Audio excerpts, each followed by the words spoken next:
What's up?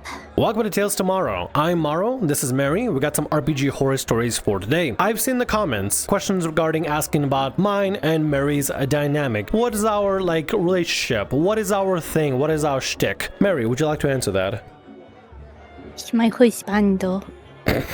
Oh, God, they got me right in the heart. What? You always say wifey to me. I just wanted to do it the other way. Oh my God. I'm gonna marry this woman someday. Just to clarify, our characters aren't together, but they're talking and stuff. They're talking and stuff. Not yet. But yeah, no. Me and Mary, the people behind Morrow and Mary, we're an item. But anyway. Let's get some RPG horror stories for today. I'm also gonna bone him. In-depth description of seggs. Mary, could I ask you for a favor? Could you please read this one? Yes. Oh, I know. Could you please read this one? Could you please? Oh, pretty please. Oh, pretty please with honey bunches on top. This was a group of 7, including the DM.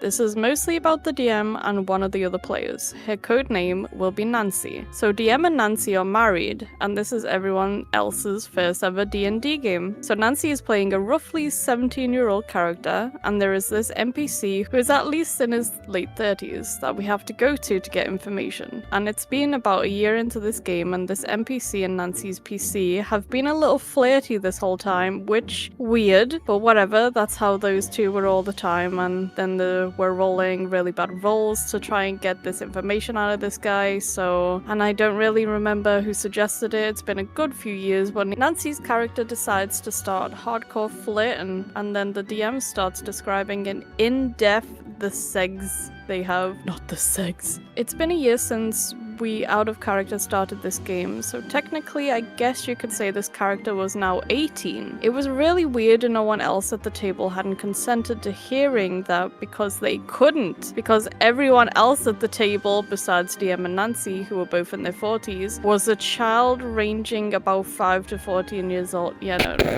This is the one that was fake, right? This one's definitely fake. The DM was my father and Nancy was my stepmom. The other players were my siblings and my step-siblings, and it was required we would get punished if we didn't participate in the D&D.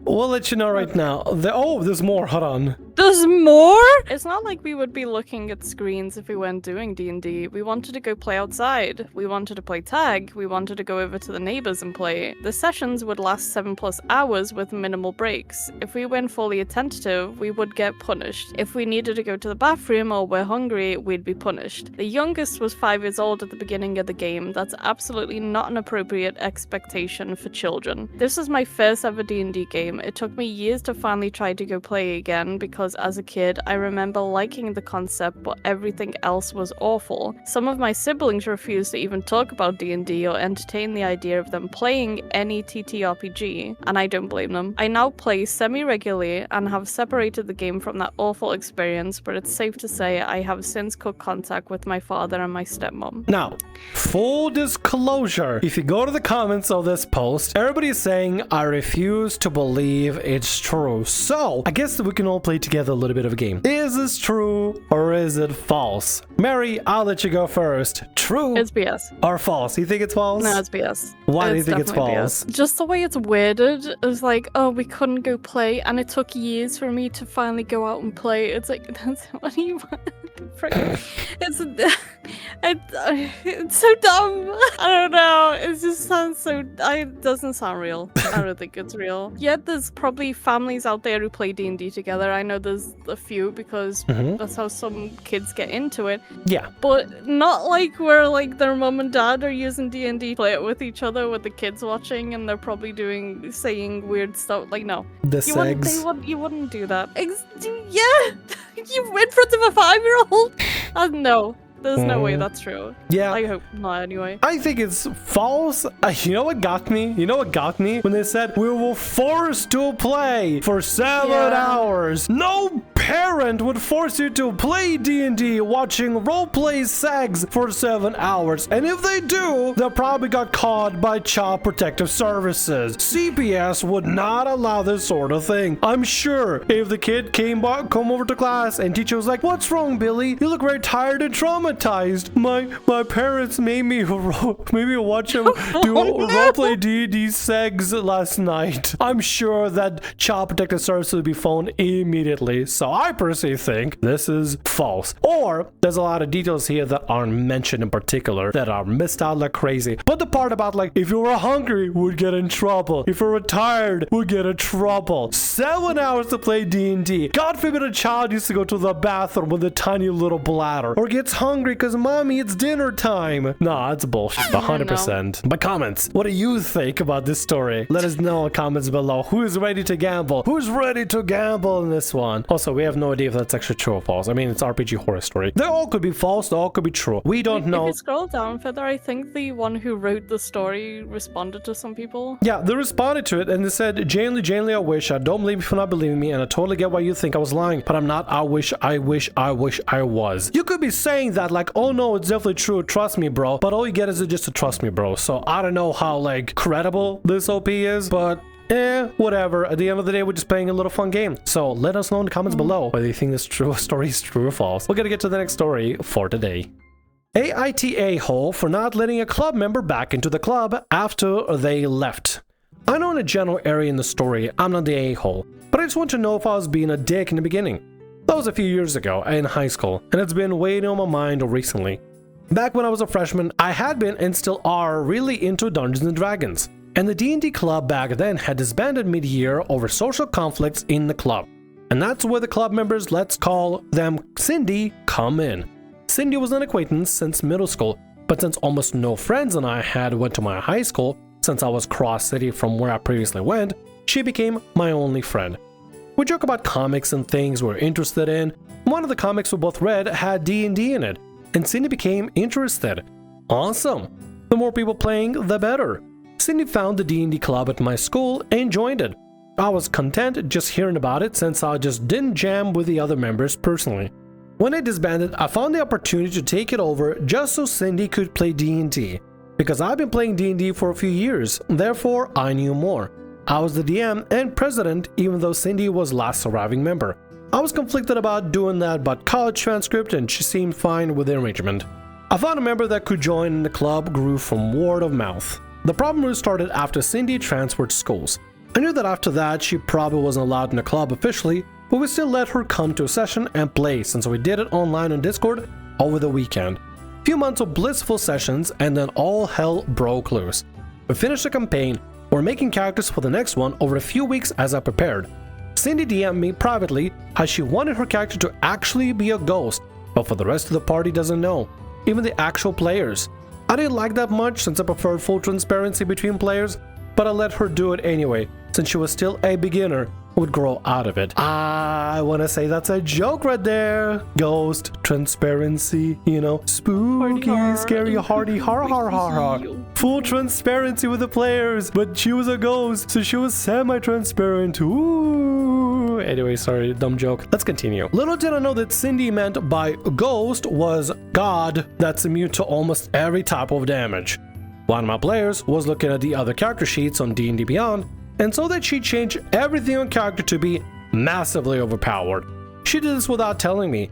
This is where I don't know if I messed up. I DM'd her after taking away her OP stuff. Okay, scrap the ghost idea. You can't put those resistance as immunities and not tell me. Never do that crap again. Okay, a little harsh, but I was pissed. I thought that would be end, but no. I checked Cindy's character sheet and she added it again. Now I was furious.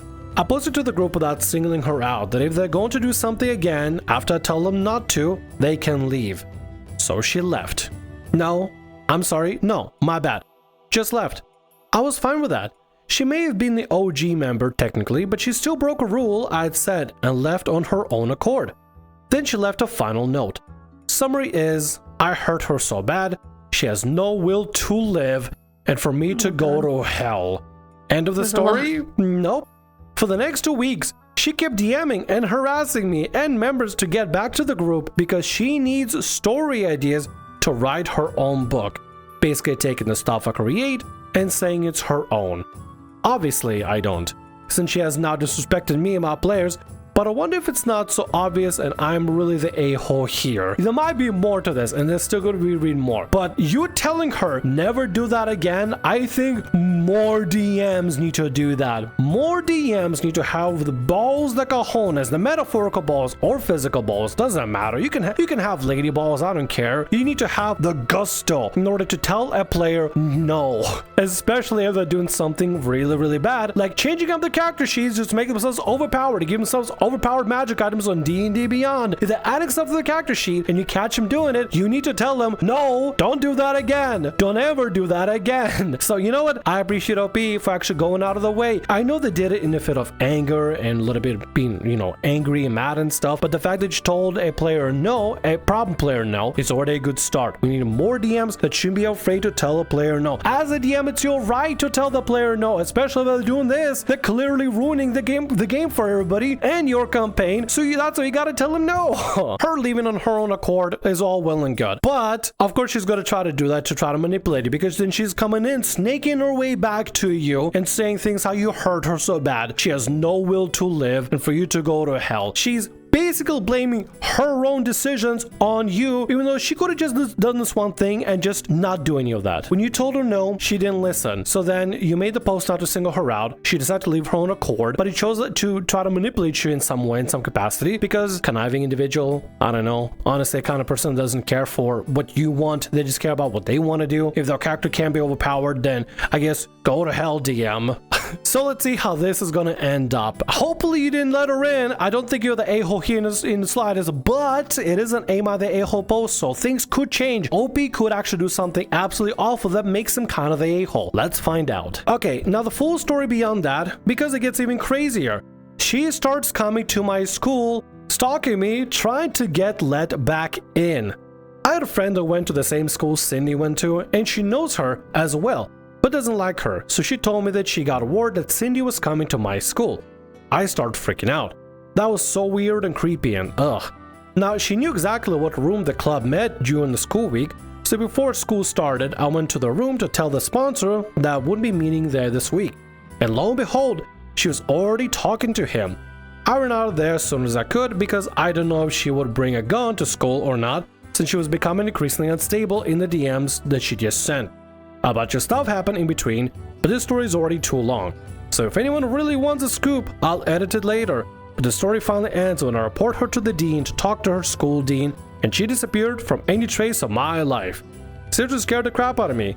Also let me know if this belongs to RPG Horror Stories or not. Yeah, this definitely 100% belongs to RPG Horror Stories. I'm surprised they didn't get like any like responses or attention in the comments and stuff. That is a crazy story. It's not like super intense happen. It's just more like, oh, a DM actually did the right thing instead of like having the person there the entire time. No, I don't think you're the a-hole here in the slightest. Yeah, could you have done to removed her without you needed to like call out the rest of the group, because you know the players are gonna be like, oh well, I didn't do it, I wonder who did it, you know, starts some sort of speculations. I think in this situation, in this response, you're not the a-hole. Could you have done things a little bit differently? Sure, everybody could have done things a little bit differently, but in this situation, you're not the a-hole here. The problem is your problem player, the Cindy, decided to basically turn the character into an overpowered whatever. You probably assumed that Cindy just wanted to be a ghost for the sake of flavor, right? She's still playing as a humanoid, playing as whatever class and stuff, but her character is technically, you know, already passed on to the afterlife, but is somehow still stuck in the mortal coil on the material plane, even though they're technically a ghost or whatever, right? It's more of a story flavor than anything else in particular, right? It's like if somebody makes a tiefling, right? But they actually like some sort of like a lesser cambion from like the hells or something, you know, stuff like that, you know, a lesser devil, even though they look like a tiefling fully, you know, stuff like that. The story stuff is story stuff. But then the problem player decided to start doing things with their character sheet to make him basically invulnerable, give themselves overpowered abilities and magic items and stuff. You came over, edited the sheet, told her, knock it off. She clearly didn't listen, so you just made a call out saying, if you're gonna do this kind of thing, then you better just leave. So she left on her own accord. But she left because she wanted to try to put some sort of like a guilt trip on you instead, sending all the other DMs and stuff, saying how you removing her from the game and not letting her play as a little immortal creature in a D&D game gave her no reason to live. That is dramatic as fuck. Yeah, good thing you removed the player. Anybody that tries to pull that sort of thing on you and try to make you feel guilty over it, especially with stuff like that, you don't want them in your game whatsoever. Avoid them like the plague. Never do anything with them whatsoever. Kind of curious to see what the rest of the comments is saying, and actually, comments below. Let us know, is OP the a-hole or not? Let us know in the comments down below, and I would appreciate it. I don't know if OP will ever see this, but if they see it, leave them some nice comments, or leave Mary nice comments, or me nice comments, or just leave nice comments, or soup comments. Soup comments always welcome. I want some nice comments. You want some nice soup? Oh, I want nice soup.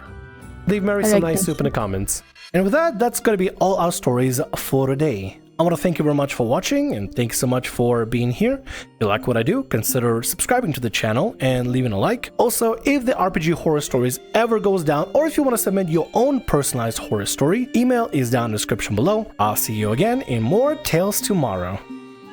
Bye-bye.